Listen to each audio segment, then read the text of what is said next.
Hello, this is Jenny Clark with Solvability, and today's another What's Up with Mitch session where I'm talking to my imaginary client, Mitch, about some of the things that I hear he and his buddies talk about all the time. And the one that Mitch and I are talking about today is, why aren't we getting the work that was promised in our teaming agreement? It's because you don't have enough money to enforce it. Or it could be maybe that the teaming agreement missed out on some things, and it's another lesson learned. But, Mitch's question to me is always, Jenny, bottom line, I just want it all to work. Here's what I'm looking for. Wasn't it spelled out how much work share we'd get? How are they supposed to make up for this on the next task order? How many meetings will it take to resolve this? What else have we bid with them? Why do I always have to get involved to fix this? Now, those are great questions because as Mitch's company has grown, he's moving himself more and more into the executive role and having to delegate and let go of some of the things he used to handle personally. That's a big trust factor, and he's been slow to do it, but I'd have to say I'm proud of him for making those transitions. But at the same time, he's like, I feel like I keep getting delegated up to. It's driving me crazy. So let's talk about this. Wasn't it spelled out how much work share we'd get? Yeah, it probably was. And your teaming agreement frequently turns into your subcontract. So if there's something you want in the subcontract, don't wait until that point to bring it up. It needs to be brought up in the teaming agreement, or you're going to have a heck of a time getting it. How are they supposed to make up for this on the next task order? Some of the contracts that you're talking about have the prime is supposed to do a percentage, and then the teammates are supposed to do a percentage, and it should be balanced out. But obviously, sometimes it's over the term of the contract, and it goes task order by task order. You won task order 1 and 7, but you may not get another one that you will want to bid on until 32. So you're always feeling like, I don't know how this is supposed to work. As a small business, you're the one that's got the you're the one that's counting on that work the most, and really having strong relationships with the decision makers at the partner company, and having a strong legal team that can help you up front in that process is the only thing that I would know to tell you to do.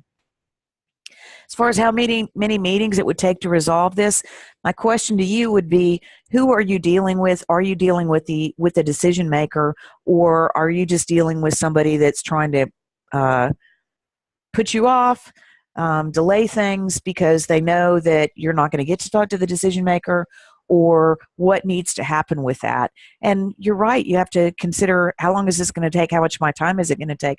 What is it worth? Is this just another painful lesson and we'll just move on and never do business with these people again? And is it the people, or is it the company? Because sometimes you've got great relationships with a particular program manager. That program manager gets moved up to something else. You're not working with them anymore. And the new program manager comes in and says, I don't know this company. I got a buddy. I'm going to change it out. Pretty hard to enforce that. The last question is, why do I always have to get involved to fix this? Well, as you grow, you have to have these learning experiences, and you just think, there's no way that same thing could ever happen again. And it doesn't happen again exactly the same, but it's still a variation of the theme. And all I can say is continue to communicate with your team about what your expectations are, and also making sure that as you grow, you're growing to surround you a group of mentors and advisors and professional services that can help you continue to be educated on this and know what you're getting into. Well, Mitch is unstoppable. Are you unstoppable? You know where you want to go. Solvability can help you get there with the cost and pricing intelligence you need to accelerate and scale your business. Most of our clients get started with the free wrap rate calculator. It's just a simple spreadsheet that explains to you how to take a pay rate and burden it to be your loaded labor rate or your billing rate. Or the other way it also works is, you might know what the billing rate is that your prime told you were bidding, and what you're going to be doing is dividing it by your burden factors to say, okay, the maximum I can afford to pay that guy and make my margin is going to be this. What I don't do in that is explain how you come up with, here's my overhead rate and here's my G&A rate, but that's also something that we'd be glad to talk to you about. To get our free wrap rate calculator, you can go to solvabilitycom. That's S as in Sam, OLV as in Victor, and the word ability.com.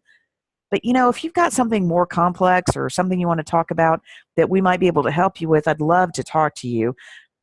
Just send me a text. My mobile number is 256-882-6276.